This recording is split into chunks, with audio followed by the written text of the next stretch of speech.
Math solve টিচারে সবাইকে স্বাগত জানাই। আজকে আমি West Bengal police constable, railway group D এবং এনটিপিসি পরীক্ষা আসতে পারে এরকমই সম্ভাব্য কিছু অঙ্ক এই ভিডিওটিতে সমাধান করে বুঝিয়ে দেবো। এর আগে অলরেডি 9টি ভিডিওর মাধ্যমে অনেক অঙ্কই সমাধান করে বুঝিয়ে দিয়েছিলাম। আজকে এই ভিডিওটির মাধ্যমে আরও কিছু অঙ্ক সমাধান করে বুঝিয়ে দেবো। আর তোমরা যদি কেউ আগের ভিডিওগুলি না দেখে থাকো, তার জন্য ডেসক্রিপশনে আমি লিঙ্ক দিয়ে দেবো, সেই লিঙ্ক থেকে তোমরা আগের ভিডিওগুলি দেখে নিতে পারবে। এছাড়াও West Bengal police constable recruitment 2013, 16 এবং 2018 কনস্টেবলের যে লিখিত পরীক্ষা হয়েছিল এবং সাব ইন্সপেক্টরের যে লিখিত পরীক্ষা হয়েছিল, সেই সমস্ত লিখিত পরীক্ষার প্রশ্নপত্রের সবকটি অঙ্কের সমাধানের ভিডিওগুলি যদি তোমরা দেখতে চাও, তো তার জন্য ডেসক্রিপশনে লিঙ্ক দিয়ে দেবো, সেই লিঙ্কে ক্লিক করলে তোমরা সমস্ত ভিডিওগুলি দেখতে পারবে। তো যাই হোক, শুরু করলাম। প্রথমে যে অঙ্কটি আছে এ কমা বি কমা সি, মানে এ বি এবং সি এর টাকার অনুপাত 6:3:2।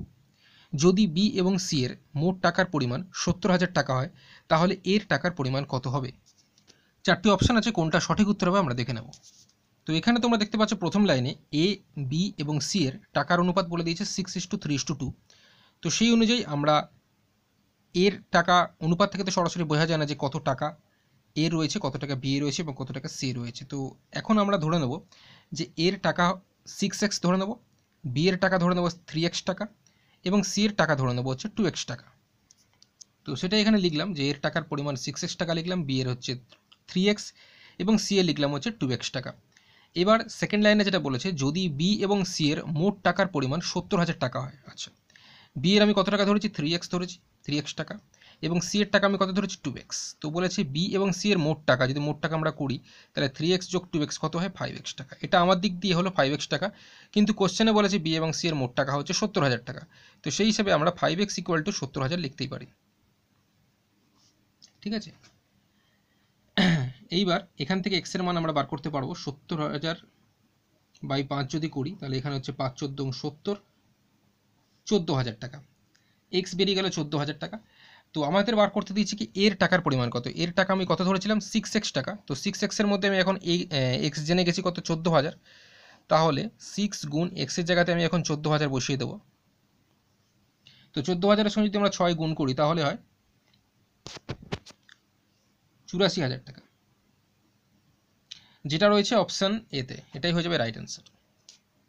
চলে এলাম পরের প্রশ্ন। দেখতে পাচ্ছ এখানে 73,953 মানে 73953 সংখ্যাটিতে 3-এর দুটি স্থানীয় মানের পার্থক্য কত সেটা এখানে বার করতে দিয়েছে। তো 3-এর দুটি স্থানীয় মানের পার্থক্য, চারটি অপশান আছে, কোনটা সঠিক উত্তর আমরা দেখে নেব। এখানে তোমরা দেখবে যে 73953 মধ্যে 3 কিন্তু দু জায়গায় রয়েছে। এখানে একটা 3 দেখতে পাচ্ছ তোমরা, আর এইখানে একটা 3 দেখতে পাচ্ছ। তো 3-এর দুটি স্থানীয় মান, প্রথমে যে 3টা দেখতে পাচ্ছ সেই 3টা প্রথমে লিখবে। আর 3-এর পরে এখানে কটা নাম্বার আছে? 1, 2, 3টে। তো 3টে শূন্য বসিয়ে দেবে। তাহলে প্রথমেরটা আমরা পেয়ে গেলাম 3,000। আর পরে যে 3টা আছে, ঠিক আছে, সেই 3টার পরে দেখো কোনো নাম্বার নেই, ফলে ওই 3টাই কিন্তু শুধু বসে গেল। এবার এদের পার্থক্য বার করতে দিয়েছে। পার্থক্য মানে হচ্ছে বিয়োগ, অর্থাৎ 3,000 থেকে 3 করব বিয়োগ। যদি বিয়োগ করি তাহলে কিন্তু 2,997 হয়। তো এটাই হয়ে যাবে রাইট অ্যান্সার, যেটা রয়েছে অপশান বিতে। আচ্ছা, এখানে তোমাদের একটা কথা বলে রাখি, এই যে স্থানীয় মানটা আমি বার করলাম, প্রথম ক্ষেত্রে প্রথমে যে 3টা আছে তার স্থানীয় মান হচ্ছে 3,000 এবং পরে যে 3টা তার স্থানীয় মান 3ই। এক্ষেত্রে যদি তোমাদের জিজ্ঞেস করা হতো যে এই যে নাম্বারটা এখানে 7-এর স্থানীয় মান কত, তাহলে 7 লিখবে। 7-এর পর কটা নাম্বার? 1, 2, 3, 4টে, অর্থাৎ 4টে শূন্য বসে যাবে। এটা হয়ে যাবে 7-এর স্থানীয় মান। যদি জিজ্ঞেস করা 5-এর স্থানীয় মান কত, 5 তো এক জায়গাতেই রয়েছে, 5 লিখবে। 5-এর পর কটা নাম্বার? একটা নাম্বার, মানে 50। তো এইভাবে কিন্তু স্থানীয় মানগুলো বার করতে হয়। তো যাই হোক, এখানে 3-এর দুটি স্থানীয় মানের পার্থক্য বার করতে দিয়েছিল। আমাদের প্রথম ক্ষেত্রে প্রথম যে 3টা সেটা হচ্ছে 3,000 এবং পরে যেটা 3, ওটা থেকে ওটা মাইনাস করলে হচ্ছে 2,997, যেটা রয়েছে অপশান বিতে। এটাই হয়ে যাবে রাইট অ্যান্সার। নেক্সট চলে যাবো পরের প্রশ্ন। বলেছে 312 ইন্টু 219 ইন্টু 517 ইন্টু 613, অর্থাৎ 312 গুণ 219 গুণ 517 গুণ 613 এর একক ঘরের অঙ্কটি কত বার করতে দিয়েছে। চারটি অপশান আছে, কোনটা হবে সঠিক উত্তর আমরা দেখে নেব। আচ্ছা, এখানে তোমাদের যেটা কোশ্চেনে বার করতে দিয়েছে যে একক ঘরের অঙ্কটি কত বার করতে, মানে সবকটা যদি গুণ করা হয় 312 সঙ্গে 219, তার সঙ্গে 517, তার সঙ্গে 617 গুণ করলে যে গুণফলটা বের হবে, সেই গুণফলের একক ঘরের অঙ্কটি কত, একক মানে লাস্ট যে ডিজিটটা সেটা কত, সেটা কিন্তু এখানে বার করতে দিয়েছে। তো দেখো, পরীক্ষার হলে যদি আমরা গুণ করতে থাকি তো পরীক্ষায় অনেকটা সময় চলে যাবে এবং সেই গুণটা যে সঠিক হবে তাড়াতাড়ি করতে গিয়ে তার কোনো গ্যারান্টি থাকবে না। তো তো সেক্ষেত্রে এটা আমরা একটা শর্টকাট প্রসেস করব। শর্টকাট প্রসেস বলতে এখানে প্রথমে দেখতে পাচ্ছ 312 এককের ঘরের অঙ্ক কত আছে, অর্থাৎ লাস্ট ডিজিট কত আছে 2, এই 2টাকে লিখবে। আবার 219 এককের ঘরের অঙ্ক কত আছে 9, সেইটাকে লিখবে। ঠিক আছে, তো 2 9 যদি আমরা গুণ করি কত হচ্ছে 18, এই 18 লাস্ট ডিজিটটাকে নেবে, কত হচ্ছে লাস্ট ডিজিট মানে এককের ঘরের অঙ্ক কত 8, এটাকে নেব। আচ্ছা, এবার চলে আসবে 517 এখানে এককের ঘরের অঙ্ক কত হচ্ছে 7 লিখবে, গুণ 613 এককের ঘরের কত 3, এখানেও 3 সাথে গুণ করবে 21, তো এখানে এককের ঘরের অঙ্কটি নেবে কত 1। তাহলে প্রথম দুটো গুণ করে আমরা পেয়েছিলাম 9 দুগুণে 18 এবং 18 এককের ঘরের অঙ্ক আমরা 8 নিয়েছি, এবং দ্বিতীয় ক্ষেত্রে 7 আর 3 গুণ করলে 3 সাথে 21, 21-এর এককের ঘরের অঙ্ক কত পেয়েছি 1 পেয়েছি। এই 8-এর সঙ্গে এবার 1 গুণ করে দেবো, তাহলে 8 1 8, এটাই হয়ে যাবে রাইট অ্যান্সার, যেটা রয়েছে অপশন ডিতে। আচ্ছা, তোমাদের বলে রাখি যদি কারো কোনো অঙ্ক বুঝতে যদি কোনো রকম অসুবিধা হয়ে থাকে অবশ্যই কমেন্ট বক্সে জানাবে, আমি এর পরের ভিডিওতে আরও ভালো করে ডিটেলসে আরও বোঝানোর চেষ্টা করব। ঠিক আছে, চলে এলাম পরের প্রশ্ন, কোন ক্ষুদ্রতম সংখ্যা 72, 90 এবং 120 দ্বারা বিভাজ্য? আচ্ছা, এক্ষেত্রে তোমাদের বলে রাখি যে কোনো নাম্বারের পরে এরকম দেখতে পাচ্ছ 72, 90 এবং 120 দ্বারা বিভাজ্য, 120 দ্বারা বিভাজ্য, এই দ্বারা বিভাজ্য বা দিয়ে বিভাজ্য যদি কোনো নাম্বারের পর সরাসরি থাকে তো তখন তোমরা বুঝে নেবে যে এই নাম্বারগুলোর করতে হবে লসাগু। ক্লিয়ার আছে? এখানে এটাই বোঝার উপায়, সহজভাবে উপায়, যে কোন ক্ষুদ্রতম সংখ্যা 72, 90 এবং 120 দ্বারা বিভাজ্য বা 120 দিয়ে বিভাজ্য, এরকম দ্বারা বিভাজ্য বা দিয়ে বিভাজ্য কোনো নাম্বারের পর যদি থাকে সেক্ষেত্রে সরাসরি তোমরা লসাগু করবে। তো এক্ষেত্রে তাহলে লসাগু করলেই হয়ে যাবে অ্যান্সার 72, 90 আর 120 লসাগু করবে। ঠিক আছে, তো লসাগু যদি করো তাহলে সেক্ষেত্রে প্রথমে আমি 2 দিয়ে করছি, 2 দিয়ে করলে 36 দুগুণে 72, তারপরে 45 দুগুণে 90, তারপরে হচ্ছে 60 দুগুণে 120। ঠিক আছে, তারপরে আবার যদি 2 দিয়ে করি তাহলে 18 দুগুণে 36, 45 নেমে যাবে, 60 হচ্ছে 30 দুগুণে 60। এবার ধরো 3 দিয়ে করলাম, 3 দিয়ে করলে 3 6 18, 3 15 45, 3 10 30। আবার যদি 3 দিয়ে করি তাহলে 3 2 6, 3 5 15, 10 নেমে গেল। এবার 2 দিয়ে যদি করি তাহলে 2 1 2, 5 নামলো, 2 5 10। এবার 5 দিয়ে করলে 5 1 5, 5 1 5, মানে লসাগু তাহলে হচ্ছে 5 দুগুণে 10, 10 3 30, 30 3 90, 90 দুগুণে 180, 180 দুগুণে হচ্ছে 360, এটাই হয়ে যাবে লসাগু। তো এটাই অ্যান্সার হয়ে যাবে 360, যেটা রয়েছে অপশন সিতে। চলে এলাম পরের প্রশ্ন, কোন ক্ষুদ্রতম পূর্ণবর্গ সংখ্যা 16, 24 এবং 32 দ্বারা বিভাজ্য? এখানেও 4টে অপশন দেওয়া আছে, কোনটা সঠিক উত্তর হবে দেখে নেব। তো দেখতে পাচ্ছ 16, 24, 32 দ্বারা, আমি কি বলেছিলাম যে কোনো নাম্বারের পর যদি দ্বারা বিভাজ্য থাকে, মানে এরকম ধরো 2টো বা 3টে নাম্বার আছে এবং তারপর দ্বারা বিভাজ্য এইটা যদি থাকে, সেক্ষেত্রে দ্বারা বিভাজ্য বা দিয়ে বিভাজ্য যদি এরকম থাকে অবশ্যই তোমরা এই নাম্বারগুলো লসাগু করবে। ঠিক আছে, তো আমি সেই কারণে 16, 24 আর এখানে 32-এ লসাগু করলাম। তো লসাগু প্রথমে 2 দিয়ে করছি, 2 8 16, 2 12 24, 2 16 32।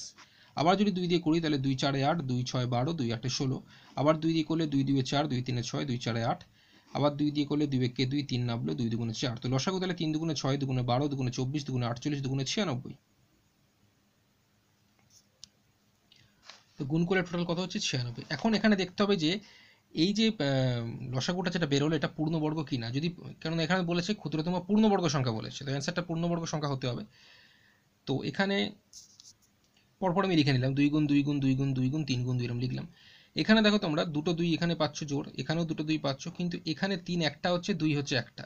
তো এটাকে পূর্ণবর্গ করতে গেলে মানে জোড়ায় জোড়ায় আনতে হবে, সেই কারণে এখানে একটা 3 আছে, আমাকে কিন্তু আরও একটা 3 দরকার, এবং এখানেও দেখতে পাচ্ছি 2 একটা রয়েছে, একে আরেকটা 2 দরকার, তবে এটা জোড় হবে। অর্থাৎ এক্ষেত্রে এক্সট্রা আমাদের আরও 3 দুগুণে 6 গুণ করতে হচ্ছে, তবে সেটা পূর্ণবর্গ হবে। অর্থাৎ 96-র সঙ্গে মানে পুরোটা গুণ করে আমাদের কত হয়েছিল 96, কারণ 2 দুগুণে 4, দুগুণে 8, দুগুণে 16, 3 48, 48 দুগুণে 96। 96-র সঙ্গে আমরা দেখতে পাচ্ছি 6 গুণ করলে সেটাই কিন্তু পূর্ণবর্গ হবে। তো 6 যদি গুণ করি, গুণ করলে হচ্ছে 576। তো এটাই হয়ে যাবে সঠিক উত্তর, যেটা রয়েছে অপশন ডিতে। ঠিক আছে, এটাই পূর্ণবর্গ সংখ্যা।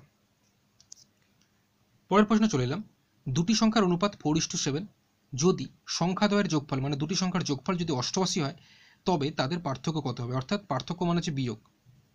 ঠিক আছে, দুটি সংখ্যার অনুপাত বলেছে 4:7, যদি দুটি সংখ্যার যোগফল 88 হয় তবে দুটি সংখ্যার পার্থক্য মানে বিয়োগফল, মানে দুটি সংখ্যার বিয়োগফল কত হবে সেটাই এখানে বার করতে দিয়েছে।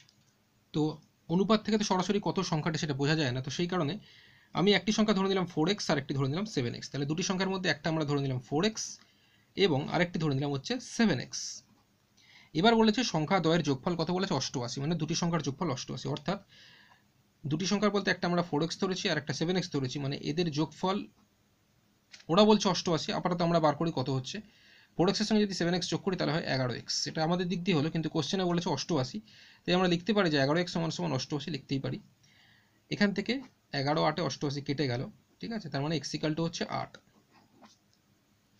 আচ্ছা, এইবার তবেই তাদের পার্থক্য অর্থাৎ বিয়োগফল কত বার করতে দিয়েছে। তো একটা আমরা কি ধরেছিলাম, সংখ্যা 7x ধরেছিলাম আর একটি সংখ্যা ধরেছিলাম 4x। তো 7x থেকে যদি আমরা 4x মাইনাস করি তাহলে কত হয়, মানে পার্থক্য মানে হচ্ছে বিয়োগ করলে হচ্ছে 3x। এখন এই 3x এর x আমরা জেনে গেছি কত, 8 জেনে গেছি, তো সেই কারণে x এর জায়গাতে 8 বসিয়ে দিলাম, তো 3 8 হচ্ছে 24, এটাই হয়ে যাবে সঠিক অ্যান্সার, অর্থাৎ তাদের পার্থক্য হচ্ছে 24। ব্যাস, আজকে এই পর্যন্তই। এর পরের ভিডিওতে দেখা হবে, এর পরের ভিডিওতে আরও কিছু অঙ্ক নিয়ে আসবো। আজকের এই ভিডিওটি যদি তোমাদের ভালো লেগে থাকে অবশ্যই ভিডিওটি লাইক করবে, শেয়ার করবে। ধন্যবাদ।